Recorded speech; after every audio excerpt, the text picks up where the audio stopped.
Y estamos acá en la cancha, estamos en el Bernabéu donde viene Messi con la pelota, lo ve a Ronaldinho, la pide Ronaldinho, gol. ¡Gol!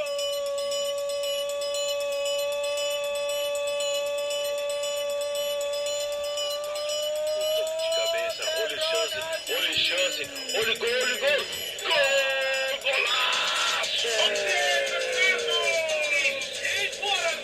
Que golaço!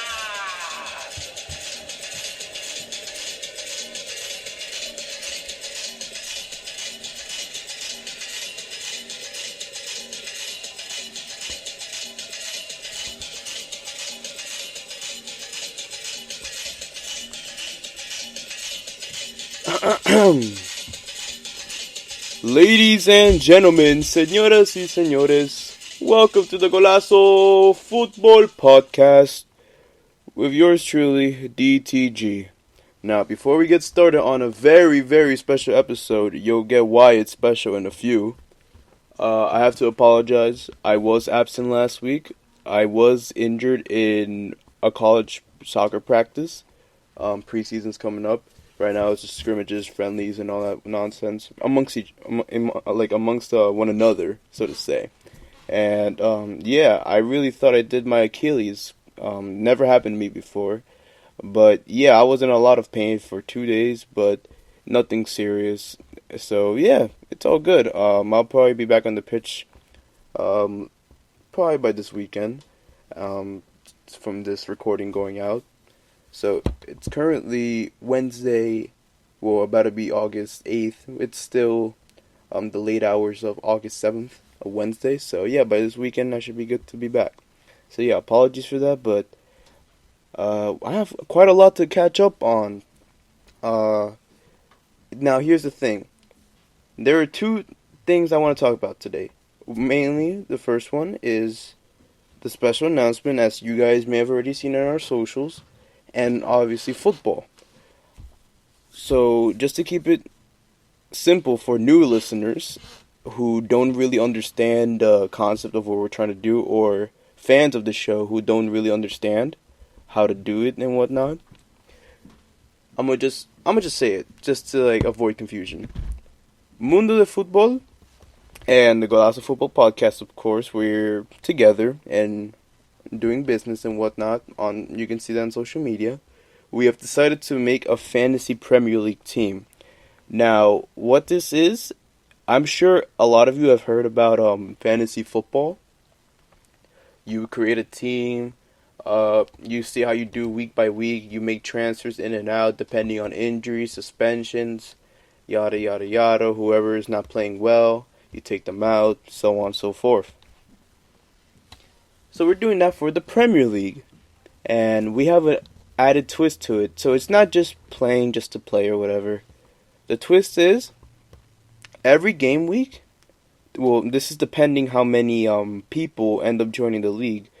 But at the moment, let's say the people we have in right now is about 35, 37 people, and as it stands, we may increase the points, but the rules are on the Instagram post. Every week, the highest scoring player, at the end of each game week, of course, will receive 10 Mundo credits. And the winners of the 10 Mundo credits will be announced on the weekly episodes of the Golazo Football Podcast. I will announce them probably at the start of the episode before we get into the actual football talk, just to alleviate any suspense, pressure, or whatnot, yada yada yada, that sort of thing. Let's just go out with the bang. Congratulations, so and so, for your 10 Mundo credits. You've won this week. Now, what could you do with Mundo credits? With Mundo credits, you could build up to get a plain jersey. So with us at Mundo de Futbol, our plain jerseys are $60.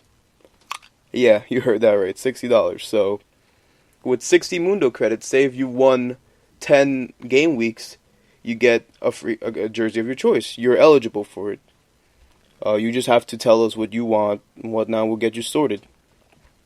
International shipping, whoever, because I know we have quite a lot of people in the leagues, and we've gotten quite a few shout-outs. So yeah, shout out to any of the pages who helped us out on Instagram. I'm not going to go name by name to just Like, keep it short and simple. But yeah, thank you for anyone that's listening that's helped out launch this league. Put it out there with this amazing poster that Andres made. So shout out to Andres on that. We'll give him credit on that part just to keep it simple. But yeah, more rewards include $70 for a custom jersey. $70, well, 70 Mundo credits. You know what I mean. 90 for an authentic jersey, like a player fitted jersey, and then add 10 for 100 Mundo credits total for a customized authentic one. 110 for a tracksuit and warm up. 90 for retro jersey, 80 for windbreaker, and add 30 if you want the pants to go along with it. 35 for a polo, 45 for pants, and 20 for shorts. At the moment, if we get to 50 plus, we may have to bump it up to around 15 to 20 points earned, because if there's more people, that increases the likelihood of more like a different kinds of winners, so to say. Like, different people every week would win it, if that makes any sense, right? So yeah, you could literally just win it one week.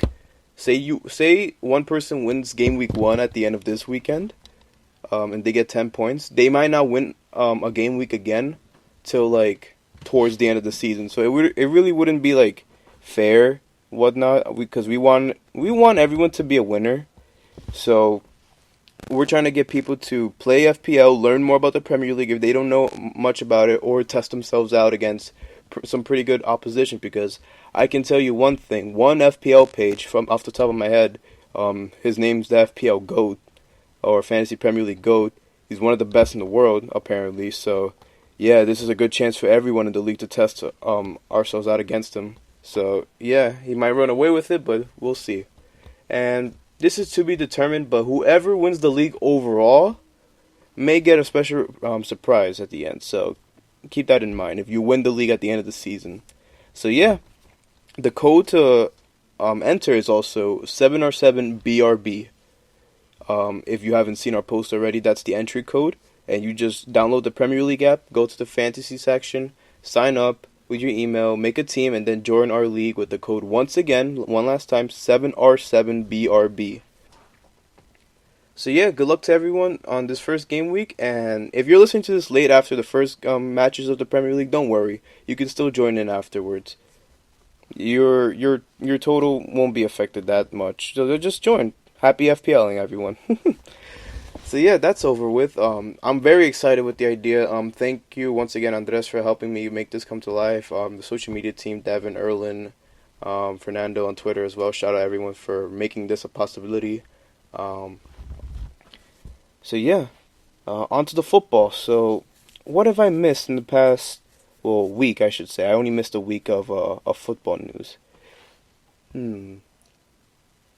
I want to say one thing, but I feel like I talk about it way too much. And you know it's regarding my team, so you know what I'm getting at right here. You know what? Screw it. I'm going to say, I don't care if anyone gets annoyed by this. Nicolas Pepe is Arsenal's new record transfer. Oh my gosh. Like, sheesh. That news broke out last week. I couldn't believe it. Oh my god. And it was so funny because Manchester United fans thought they were going to get him. And they're like, no, Arsenal can't sign him. They only have 40 million to spend. And then bam! There you go. I forget how it is in euros. I remember the fee in dollars. $88 million. Oh my god. Oh my god. So essentially, Nicolas Pepe is a 24-year-old Ivorian winger from the Ivory Coast. He was playing for Lille last season, and Lille finished second place in Ligue 1 last season behind PSG. Had a very good season, a very good team as well, youth and energetic. That's the team that Timothy Weah just transferred to this summer. So essentially, what we have here is a explosive winger, a big upgrade in my opinion on Mkhitaryan, who was very disappointing last season. He scored 24 goals. 22, my fault, and got 13 assists in Ligue 1 last season. Was the second highest top goal scorer behind Kylian Mbappe, who tore it up.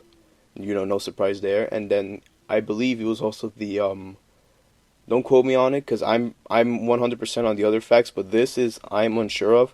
I'm pretty sure he was the top assister, like the best playmaker in the league last season, with the 13 assists.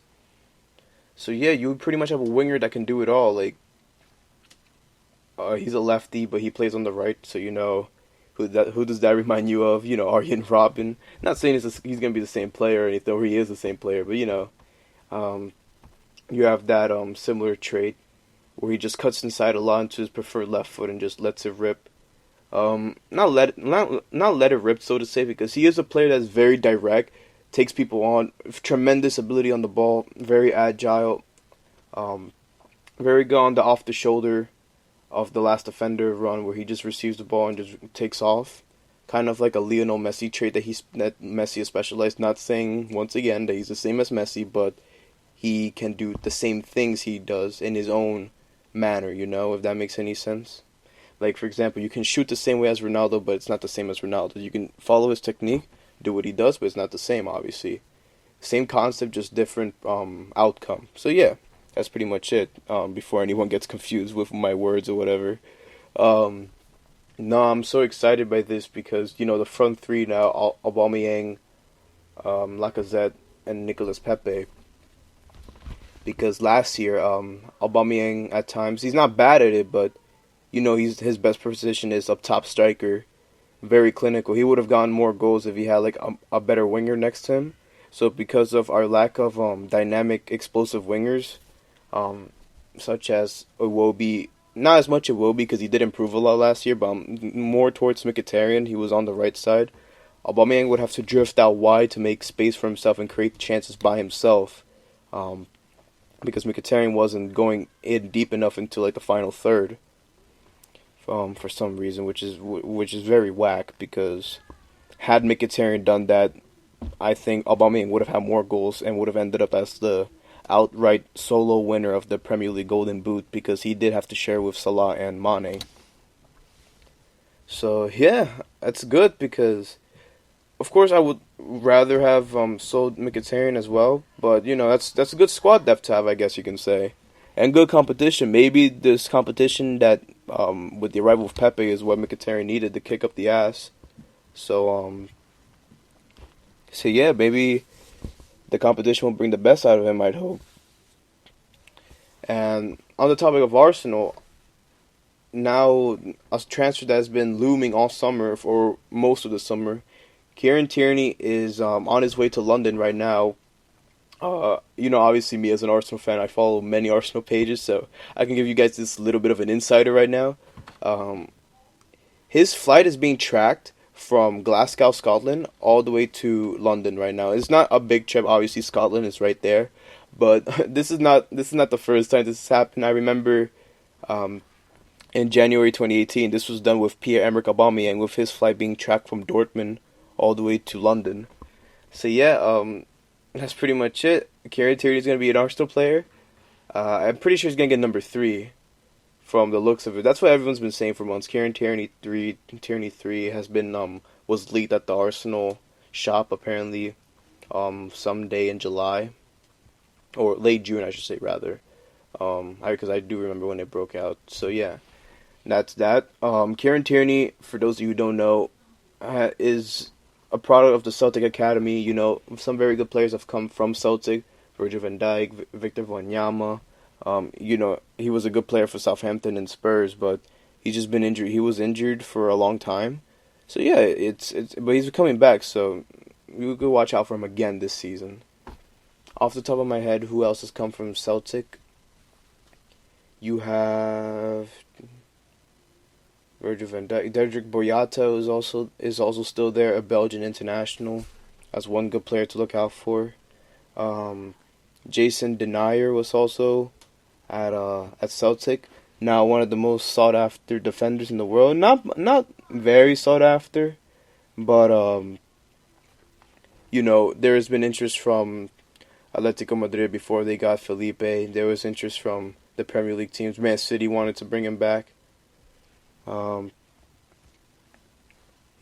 Celtic have produced quite a few good players over the years. Also, on the topic of Jason Denayer, Moussa Dembele has also come out of Celtic. As far as homegrown Scotsmen,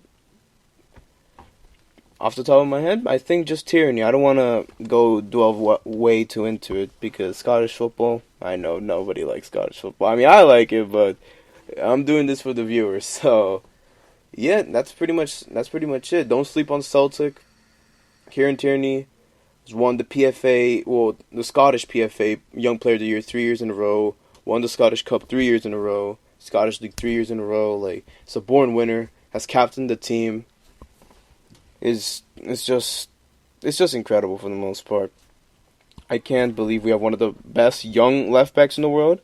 Yes, I'm saying that one of the best young left backs in the world. If you guys play FIFA career mode, I know it's like a weird place to come with stats and facts from, but then you guys know. But no, overall, fullbacks, young fullbacks at the highest level are very hard to come across. So I think we have ourselves a gem here, genuinely. And interestingly enough, we're also about to sign David Luiz for a reported between 3 to 8 million euros. At most, it'd be like $10 million. That's if we pay the 8 million euros. I don't know how I feel about that. I was telling Andres, oh my god, we don't need another clown besides Mustafi. But come to think of it, Mustafi is, waste of space.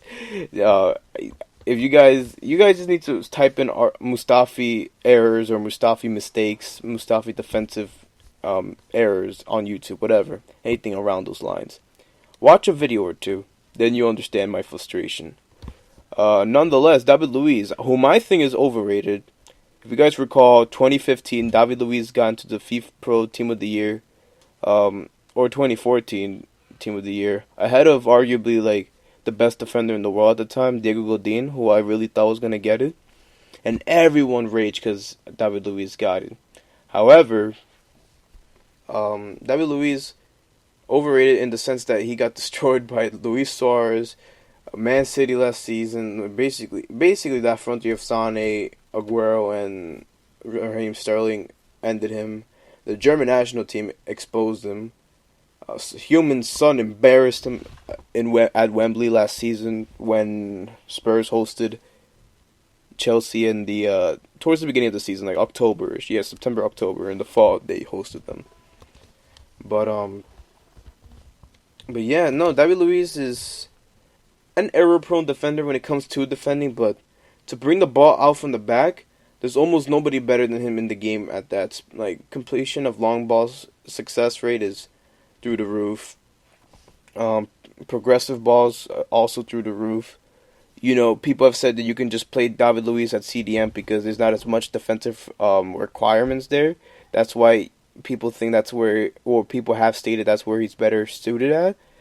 I could see that, but however, while he still has a clown at defending, he's still an upgrade on Mustafi and Koscielny, who left to go to Bordeaux after having a hissy fit of not wanting to go on the Arsenal preseason tour to America. I will have to say this: Laurent Koscielny, you were the club captain. You were loved. You had a legacy here at Arsenal for being here for 9 years. You were the best defender in the Premier League at one point. Our best defender, our best player at some points as well. Inconsistent in big moments. You cost us a cup final in 2011 against Birmingham City with a mistake. You were in the team when we lost 8-2 at Manchester United at Old Trafford. When we lost 6-0. We lost 6-0 to Chelsea, 6-3 to City. 10-2 to Bayern. Like, you held us together. When you got injured in the first game, then they started scoring on us. When you got sent off in the second game, then they started scoring on us. So yeah, there's that. The shit show of the Europa League final, yeah. So what I'm trying to say is, in the big games, you have to let us down. But for the most part, you've been a great servant. I don't know why you would ruin your legacy like that and just throw a hissy fit. Captain of the club refusing to go on preseason tour. Just because you want to terminate your contract because you want to leave for free, and we didn't want to let you leave for free. We wanted to get some profit out of you. Not even profit, just some cash out of you. What's the problem? Like, we're agreeing to sell you. If you want to go, you can go, but just don't throw a hissy fit. You're a grown 33-year-old man, wife and kids and all. You're an example in the dressing room. Some of the kids that went to the preseason tour look up to you. you're an important figure. Like, I don't. Why would you do it? Why would you tarnish your Arsenal legacy? 9 years full of hard work, heartbreak, and injuries too. You were at times injury prone, and when you blew out your ACL and you were out for 7 months, we stuck beside you. When you scored the goal against Chelsea earlier this year, your first goal since your injury comeback, did look like on your face of how happy you were to score. That was an emotional moment. Not that it brought me to tears or anything, but it was one of those moments that you can tell it meant so much. I thought I thought you had a better sense of respect, honestly. So good riddance. Honestly, thank you for your service, but good riddance. I'm sad it had to end that way. So he's off to Bordeaux for 5 million euros. There's that. I'm done with Arsenal. That's pretty much it. Yeah, it's been a crazy transfer window for us. We only have 40 million to spend. I don't know where all this money came from, but yeah, there's that. In other news, today as well, João Cancelo is now a Manchester City player. Will wear the number 27. Joined for around. There's a bunch of fees thrown. I think the total fee is 63 million. And then Danilo went to Juve in a swap deal with cash. I'm not sure how much, but it might have been 63 million plus Danilo that City paid for. I'm not sure. There's a bunch of fees thrown up in the air. Maybe in the coming weeks it'll be more clarified. But yeah, just wow. Man City have two of the best right backs in the world. Even though Kyle Walker was suspect last season, and João Cancelo was one of Juve's better players last season. It just serves kind of like the Mkhitaryan point I was trying to make, where Pepe came in, now that's competition after a poor season, especially from Mickey. So now Walker, after a suspect season, now with João Cancelo coming in, maybe he'll raise his game. So hands off to Pep. And if João Cancelo did what he did under Massimiliano Allegri, tremendous crosser of the ball, phenomenal going up. He has played right wing at times, not as much for Juve, but I did witness it firsthand for Valencia when I did watch a couple of Valencia games. Don't ask me why. My father has all the beIN Sports channels, so I end up watching a lot of La Liga. So, not that I was at Valencia firsthand, I should have made that clear, but yeah, I've watched a fair few of Valencia games when he was still there. So yeah, João Cancelo, very attacking right back, and the thing what you get with these fullbacks are, if they're very attacking, they often leave gaps behind you. Like, they're too attacking. A proper example of this is Marcelo back in the day. Way too offensive, but not as good defensively. Marcelo has improved over the years defensively, but still, you still get that downside of his game from time to time. But no, João Cancelo is very good going up and down, like phenomenal right back. I think he's up there, one of the best right backs in the world, 100%. Let's move on to other teams in the Premier League. You have Everton. Everton are busy boys. Let me tell you, they signed Moise Kean, not much sought after, but the highly rated Italian striker from Juventus. Much sought after in the sense that he has potential, right? And what team wouldn't want a young striker with potential? Especially with not just potential, but he's proven it in Serie A. Scored 6 goals in 541 minutes in the Serie A last season. I think that's incredible, honestly. That's an incredible strike rate. Including a winner against AC Milan. Like, for a kid his age, 19 years old, to have that composure on his shoulders and to be able to score the match winner in a big game against AC Milan, whew, he has a big future. I can understand why Juve fans are upset that they let him go, because the potential is obviously there, but he just wants the game time. I don't blame him for leaving. I think it's a smart move, a very mature move for a young boy his age. He still is a boy. So yeah, we'll see if they regret that, because Higuain is still at the club. So maybe that's one thing that affected the move. Perhaps we'd have to see. Nonetheless, great bit of business from Everton. Even though they did sell Idrissa Gana Gueye, who I think that's a bad transfer for Everton because he's one of the best CDMs in the league, if not second, third best CDM in the league. The tackle success rate better than Conte's, interception rate better than Conte's. He's up there, like underrated. So now with Everton losing him, I don't think they've brought in anyone to fix that, which is concerning because when you lose someone, especially a defensive mid, like you would expect a replacement. They haven't brought one in from my understanding. I think Jean-Philippe Gabin from Mainz 05 in Germany is a direct replacement, but I really don't think. I don't think it's the same player because Idrissa Gana Gueye was really, really, really good. Like I can't stress it enough. And they also did get Fabian Delph from City. However, he's not a DM. He's more of a utility man. So we'd have to see honestly how it works out for Everton. But so far, great bit of business from them. Also signing just recently Jabril Sidibe, the right back from Monaco on loan, the World Cup winning right back. Obviously didn't start. Benjamin Pavard started, but was still in the squad. Yeah, he's one of the last remaining members of the Monaco team that went all the way to the semifinals a couple years back in 2017. Well, I say a couple years, it's only 2 years ago. Yeah, he was one of the only remaining players of that team still at Monaco. And that's weird considering he was one of the better players that season. So I was surprised that he's stuck around so long. Even though it is a 1 year loan deal, we'll see if Everton make it permanent. And also, he could also play left back. So it was kind of interesting to see. This thought just like popped up in my head.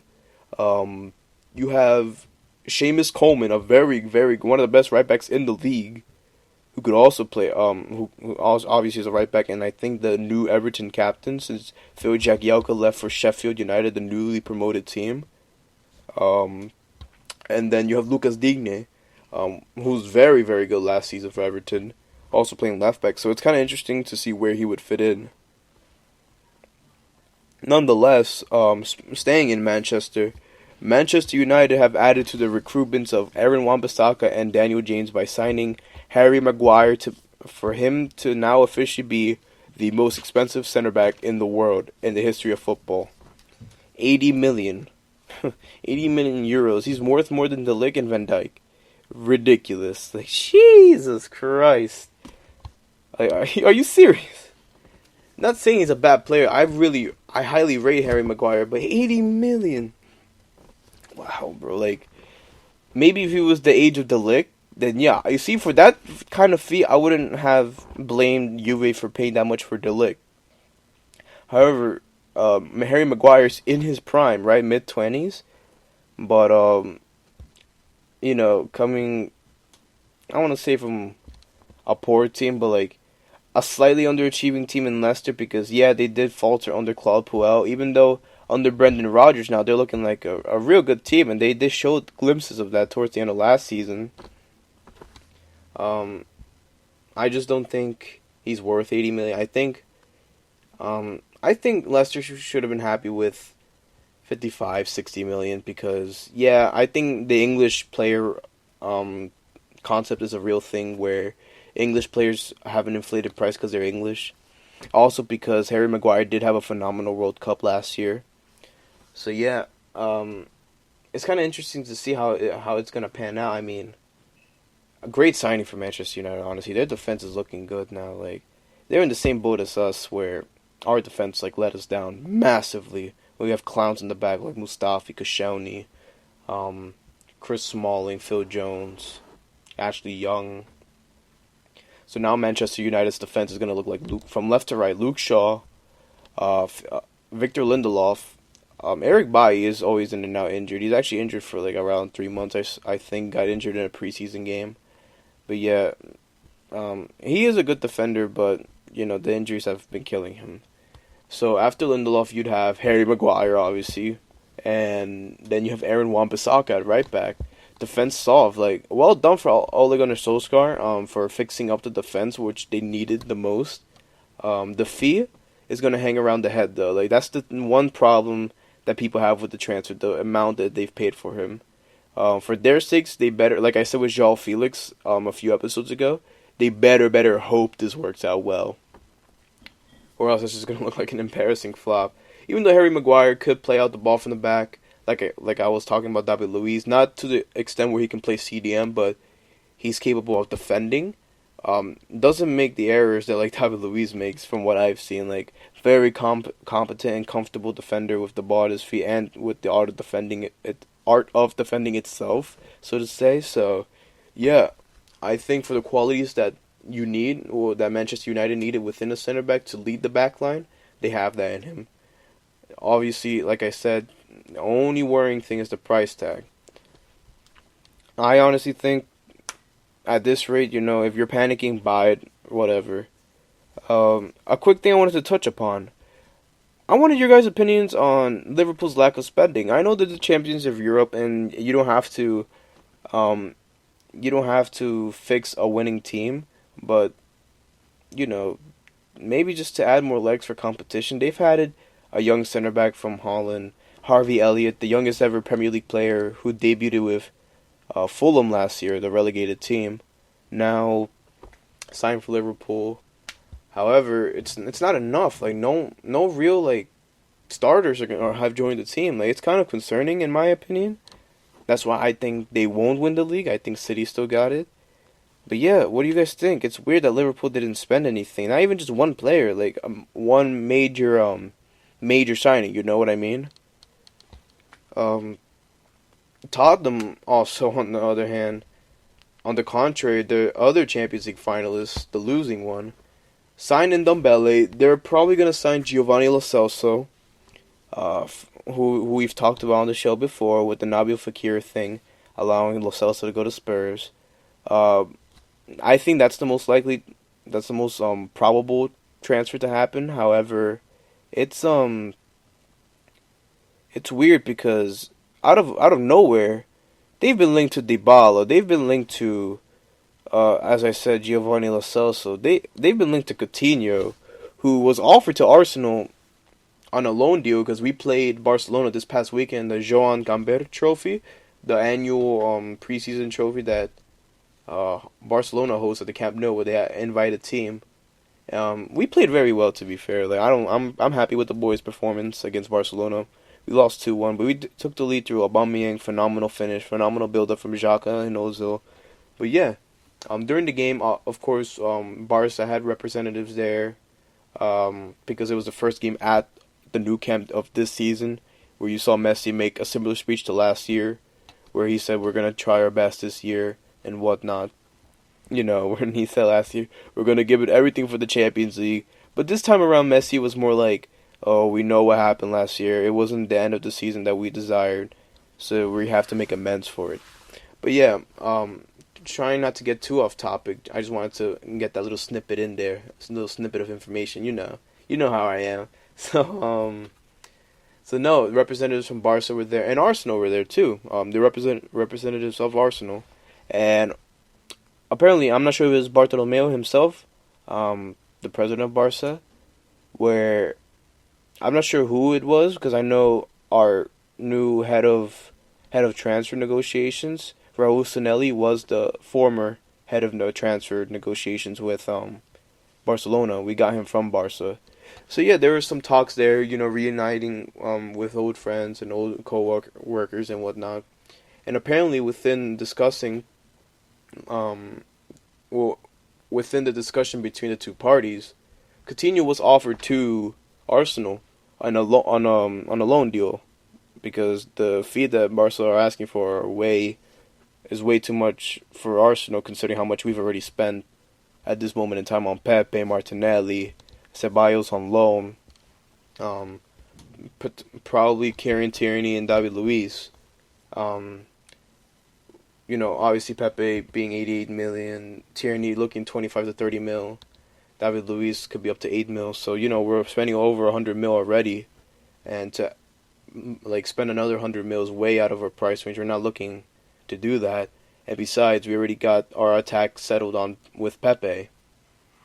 But Arsenal rejected because we wanted to focus on apparently signing a center back and to like strengthen the defense with the last bit of transfer business we had.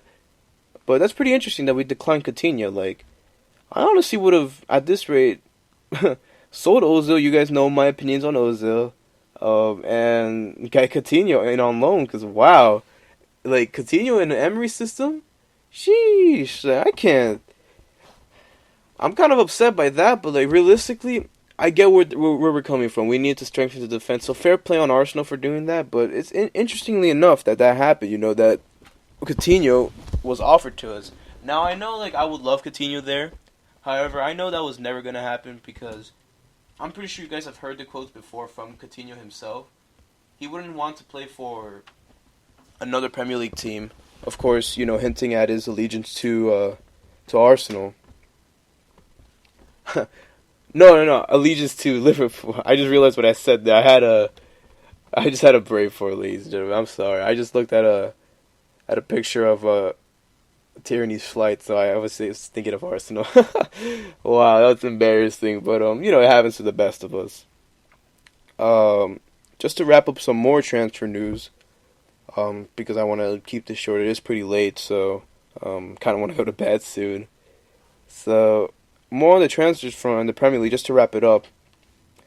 Aston Villa, I don't want to get into their signings, but they've spent 149 million. A newly promoted team.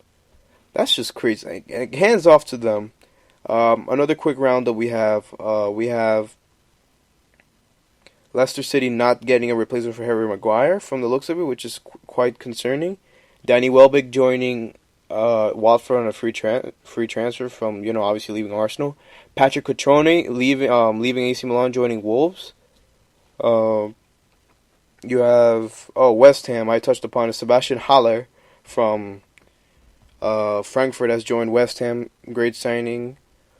Who else do we have here? Just to go through a quick fire. Chelsea obviously not signing anybody. I wonder how they feel about the David Luiz thing, how they're going to feel about it. Zaha staying at Crystal Palace or going to Everton. We'll see about that. Bournemouth, they've signed Harry Wilson on loan from Liverpool. Very, very, very good signing. He tore it up with, I don't know if you guys remember Derby County from last season under Frank Lampard. He tore it up. So I'm excited to see how he's going to do in the Prem. To go internationally, you have, Romelu Lukaku is on his way to Inter Milan. His agent has an open Instagram account for some reason. And his agent has posted a picture of both of them on a plane saying Inter or Milan, we're coming for you, around something around those lines. So yeah, Romelu Lukaku to Inter Milan, I'm guessing for a big fee, you know. Who else do we have here from the Serie A now that I'm here? I probably should have done my research before, I'm sorry. But Inter, let me just tell you, phenomenal transfer business from them. It's incredible. AC Milan have Ismail Benacer, one of the best players of the AFCON tournament, with winning it with Algeria, signing for 17 mil from Empoli, former Arsenal youth academy prospect. So shout out to him. Signing Leo Duarte from Flamengo. Rafael Leao from Lille, another Lille attacker. 33 million right there. And then, of course, older transfers like Teo Hernandez from Madrid. Christoph Piatek is from January. That just came out of my feed. Napoli, however, not getting James Rodriguez like everyone expected them to, which is kind of disappointing because I would have loved to see him reunited with Carlo Ancelotti. But apparently, James is staying. Bale is staying because of the whole Marco Asensio injury against Arsenal. Yeah, it's just weird, but because James was pictured at training with Keylor Navas. You know, Keylor Navas posted the picture, and everyone was surprised, like, huh? And who? Like, who? What the hell? You're not supposed to be here, that sort of thing. So that's that. But in Napoli, of course, one of the transfers of the summer, one of the bargains of the summer, I think. You see, here's the difference: Harry Maguire for 80 million, Kostas Manolas for 40 million, while also weakening a Serie A rival in Roma. Like, that is just insane. Like, hats off to Napoli. They have probably the best defense in Serie A right now. I said it. You can crucify me on the cross if you want to. Whatever. Juventus, yeah, De Ligt, Chiellini, Bonucci, the Turkish guy, Demirel, very good center back as well. Underrated signing, so watch out for him as well. Rugani is still there, even though he's linked to the Premier League with Wolves and Arsenal. But let me tell you, Napoli, I guess you can say Juve have the best defensive depth, but I think on paper, it's Napoli. Koulibaly, Manolas, Alcid Hisaj, the Albanian right back, and then you have Gulam on the left. 100% brick wall. 100%. Hats off to Napoli. Like, that's just crazy. Oh my, you know what? Hats off. 100%. And then to wrap it up, obviously you have in La Liga, not that much activity. It was pretty much done earlier. You know, Atletico Madrid did their whole buyout of their whole sellout of players and brought the new faces in. Obviously we all saw them on display against the MLS All-Stars, but they won 3-0. You have Barcelona finishing up their deals with De Jong and mainly with De Jong and Griezmann as the main faces of the transfer window for them. Madrid obviously getting their business done early. Mendy, Hazard, Eder Militao. You have Kubo, the Japanese kid, who looks very sharp in preseason. I'll tell you guys to look out for him. Off the top of my head, yeah, that's pretty much it. It's been an interesting transfer window. Dortmund doing their transfer business early. Bayern Munich, of course, not being able to get Leroy Sané over the line, it seems, even though he did get hurt in the Community Shield, which Manchester City did win this past weekend against Liverpool on penalties. But yeah, it's been a pretty interesting transfer window. It did start slow. Dortmund, Atletico Madrid Atletico Madrid and Real Madrid did their business fairly early, but yeah, no, I think that sums it all up. It's been really crazy today with the Premier League transfer deadline, because of course the Premier League transfer deadline does end earlier than the European one, because now it ends the day before the Premier League starts. So now, yeah, it's officially Thursday, August 8th, so it's gonna end today as the Premier League starts tomorrow. So yeah, and then we're gonna have the European window still open. Of course, also transfers in MLS and South America to look forward to. But yeah. Oh, but an important note, you guys should know about that. The Premier League club still can loan out players and sell players, so we'll see if some transfers could still happen, you know. Guys, thank you for listening so far. Of course, just a quick, nice episode, like around the usual timestamp today. It's gonna end in a few, but just to remind you guys, Fantasy Premier League, the Mundo Fantasy Premier League. Well, it's the Mundo Fantasy League. That's the official name of it. Found on the Premier League app via the fantasy section. Join now. Create your team. Join our league with the code 7R7BRB, guys. You guys could win free apparel, free merchandise, pretty much with the Mundo credits. So you kind of have to earn it yourself. So I guess you can say it's essentially free, but we're just not going to give it away like that. You got to earn it yourself. So everybody, señores, join up.